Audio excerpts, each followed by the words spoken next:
नमस्कार। जब हम 1857 के विद्रोह की बात करते हैं तो दिमाग में क्या आता है? दिल्ली, मेरठ, लखनऊ, है ना? लेकिन एक कहानी और भी है जो अक्सर किताबों के पन्नों में कहीं खो जाती है। वो कहानी है छोटा नागपुर की। तो चलिए, आज हम इसी इलाके के नायकों और उनके अंजाम को जरा करीब से जानते हैं। तो सवाल सीधा सा है।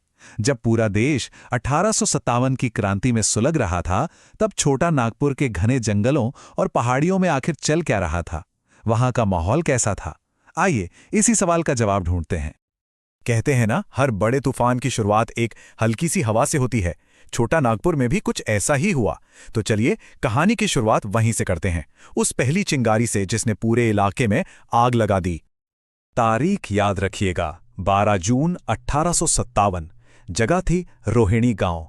वैसे तो ये ब्रिटिश 32nd रेजिमेंट का हेडक्वार्टर था, पर किसी को क्या पता था कि यही जगह उस विद्रोह का ग्राउंड जीरो बनने वाली है जो छोटा नागपुर का नक्शा ही बदल देगा। और इस हमले का नतीजा बहुत भयानक था। लेफ्टिनेंट नॉर्मन लेस्ली तो मौके पर ही मारे गए। मेजर मैकडोनाल्ड और डॉक्टर ग्रांट भी बुरी तरह जख्मी हुए। अब ये बात बिल्कुल साफ हो चुकी थी कि ये कोई छोटी मोटी झड़प नहीं है, ये विद्रोह की शुरुआत थी, और इसकी शुरुआत खून से हुई थी। जरा इस टाइमलाइन को देखिए। जून 1857 में रोहिणी से जो आग भड़की थी ना, वो देखते ही देखते कुछ ही महीनों में हजारीबाग, रांची और फिर सिंहभूम और पलामू तक पहुंच गई। संघर्ष कितनी तेजी से फैला और फिर लगभग 2 साल के अंदर अंग्रेजों ने इसे कितनी बेरहमी से कुचल दिया। तो रोहिणी की वो चिंगारी अब एक शोला बन चुकी थी।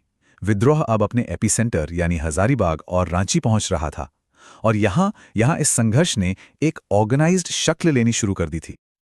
और यहां देखिए खेल कैसे पलट रहा था। एक तरफ थे जमादार माधव सिंह जैसे नेता जो विद्रोहियों को लीड कर रहे थे, और दूसरी तरफ इलाके का सबसे बड़ा अफसर डिप्टी कमिश्नर मेजर सिम्पसन। उसे तो कलकत्ता भागना पड़ गया। साफ था कि ब्रिटिश हुकूमत की पकड़ ढीली पड़ रही थी। अब तक जो विद्रोह अलग अलग जगहों पर हो रहा था, उसे एक नाम मिला, एक पहचान मिली, मुक्ति वाहिनी। इसे लीड कर रहे थे ठाकुर विश्वनाथ शाहदेव और उनके कमांडर थे पांडे गणपत राय। मकसद बिल्कुल सीधा और साफ, छोटा नागपुर से अंग्रेजों का सफाया करना। ये लड़ाई अब सिर्फ मैदानी इलाकों तक सीमित नहीं रही। ये आग अब दूर दराज के जंगलों और पहाड़ियों तक पहुंच चुकी थी।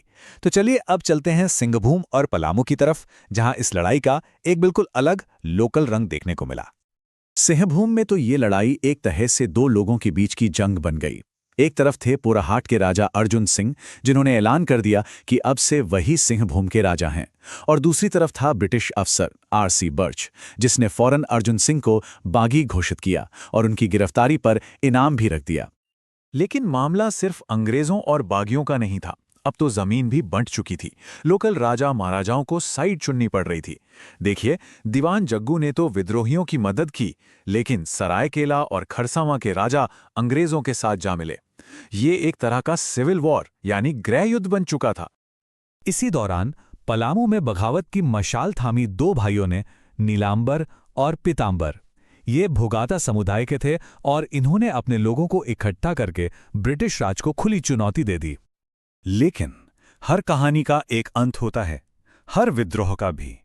अब हम कहानी के उस हिस्से में आ गए हैं जहां नतीजों का दिन आया और हर किसी को अपने किए का हिसाब चुकाना पड़ा।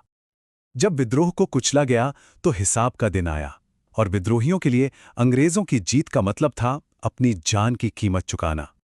ये लिस्ट ये अपने आप में पूरी कहानी बयां करती है। विश्वनाथ शाहदेव, पांडे गणपत राय, शेख भिखारी, नीलांबर और पीतांबर, एक एक करके इस विद्रोह के लगभग हर बड़े लीडर को पकड़कर फांसी पर चढ़ा दिया गया। ये अंग्रेजों का एक साफ संदेश था, बगावत करोगे तो यही अंजाम होगा। लेकिन सिक्के का हमेशा एक दूसरा पहलू होता है ना? जिन लोगों ने इस बगावत में अंग्रेजों का साथ दिया, उनकी किस्मत में फांसी का फंदा नहीं था, बल्कि उनके लिए तो इनाम और सम्मान इंतजार कर रहे थे। ब्रिटिश अफसरों को मिला सबसे बड़ा सम्मान, विक्टोरिया क्रॉस। जो भारतीय सैनिक वफादार रहे, उन्हें मिला ऑर्डर ऑफ मेरिट, और किशन दयाल सिंह जैसे लोगों को राय बहादुर का टाइटल दिया गया। सोचिए, एक ही लड़ाई, एक ही जमीन, पर दो कितने अलग अलग नतीजे।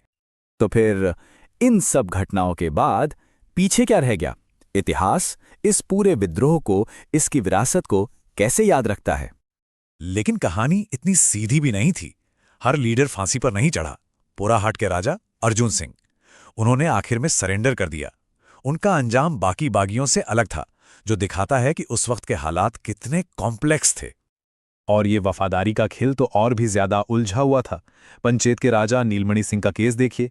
अंग्रेजों ने पहले तो उनसे मदद मांगी, पर बाद में उन्हीं पर संथालों को भड़काने का इल्जाम लगाकर जेल में डाल दिया।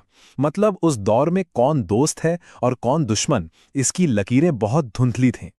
तो आखिर में हम उसी एक सवाल पर आके रुक जाते हैं।